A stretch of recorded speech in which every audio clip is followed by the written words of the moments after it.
de informática educativa.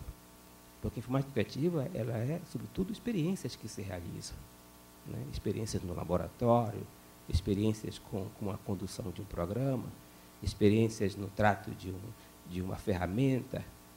Mas como é que isso vai ser tratado dentro do curso? Vão ser experiências que são normais?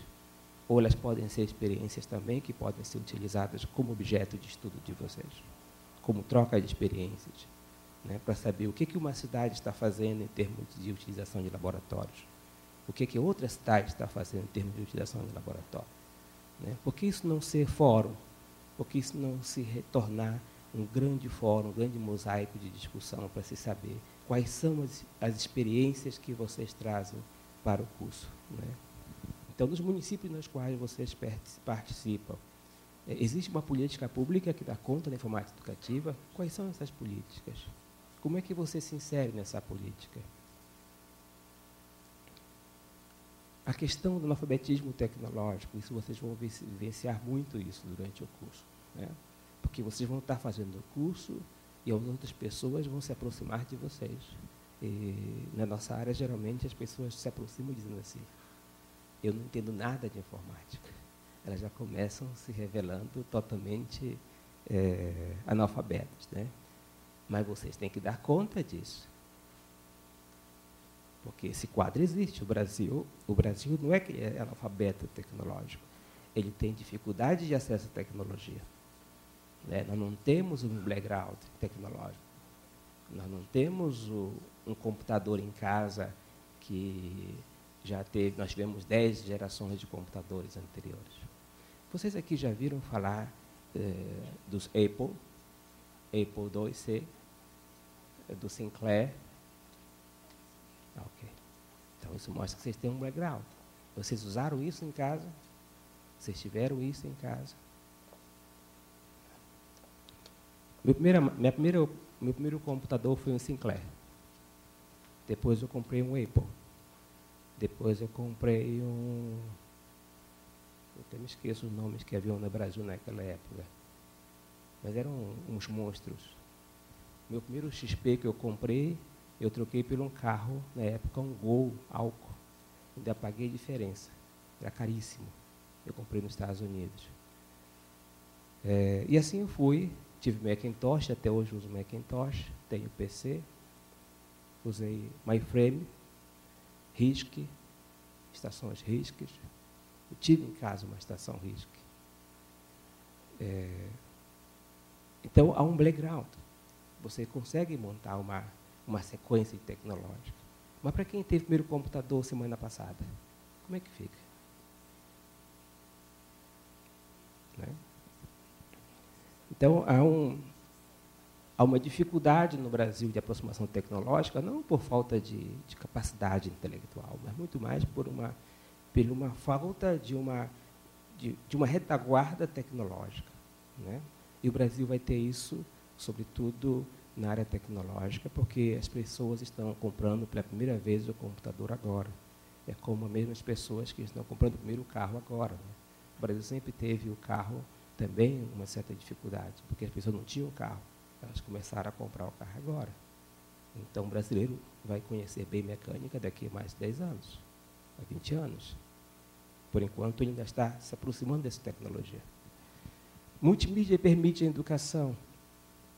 Eu destaco esse ponto porque é uma matéria que eu trabalho na universidade e que eu vejo, talvez, o maior significado dessa matéria em você mostrar para o aluno que tudo que ele aprendeu até chegar na universidade vai ter que ser revisto em termos de procedimentos. Por quê? Porque nós sempre aprendemos de forma linear e sequencial. Nós chegamos numa universidade com conhecimento adquirido de forma linear e sequencial. Não é isso? A gente lê capítulos após capítulos de um livro. A gente tem matérias que são quesitos e pré-requisitos de outra.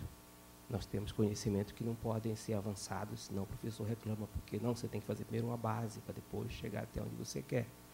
Só que isso tudo é rompido com as hipermídias, né? Hipermídia não tem sequencialidade. Não há sequencialidade. E as multimídias fazem com que o discurso o conteúdo acadêmico, que é preferencialmente impresso, sobretudo o impresso gutenbergiano, que é aquele impresso mais simples, ele passa a ser um discurso muito rico de tecnologias, né, rico de mídias. O meu filho, por exemplo, tem 10 anos, agora completou 11. Ele não aceita mais só ler um livro. Não que ele não goste de livro, a criança adora livro. Só que ela lê um livro, ela quer ver um filme do livro. Ela quer ver o boneco que tem do livro. Ela quer ver a página da internet que tem do livro. Ela quer ver a camiseta que tem do livro. Ela quer ter tudo que tem do livro. Você imagine agora um professor tendo que apresentar para um aluno um livro que é só impresso, que só tem letrinhas, não tem mais nada além da letrinha. O conteúdo para esse aluno vai ficar muito chato, porque essas crianças novas elas não querem mais só ler um livro. Elas querem ter todo um contexto em volta de um livro. É por isso que os grandes personagens americanos hoje, a grande literatura americana hoje, por mais tradicional que seja, eles são obrigados a ter uma série de mídias complementares para poder fazer com que aquele material seja potencializado. Né? E o Brasil ainda está numa fase da educação gutenbergiana, que eu chamo, de Gutenberg. Informática na educação especial, porque nós nos preocupamos muito com a informática, como se todos nós não tivéssemos nenhum tipo de necessidade especial. Né? O grande potencial da informática está no diferencial, no diferente, naquele que precisa mesmo de uma informática mais apropriada a um conhecimento que está sendo com maior dificuldade de ser aprendido, ou de uma prótese mesmo, né? Informática aplicada com mais áreas como prótese. Eu trabalho muito com a informática aplicada à questão da educação especial, mas, sobretudo, na versão da prótese, na versão da substituição de alguns elementos. Eu tive a oportunidade de dar aula para um aluno surdo na faculdade, que eu preferi não dar aula para ele como na minha disciplina de multimídia e hipermídia. Eu preferi desenvolver com ele software para celulares, BlackBerry, para desenvolver softwares para alunos, né, dentro de celulares com eles. Alunos surdos são muito bons para fazer esse tipo de desenvolvimento.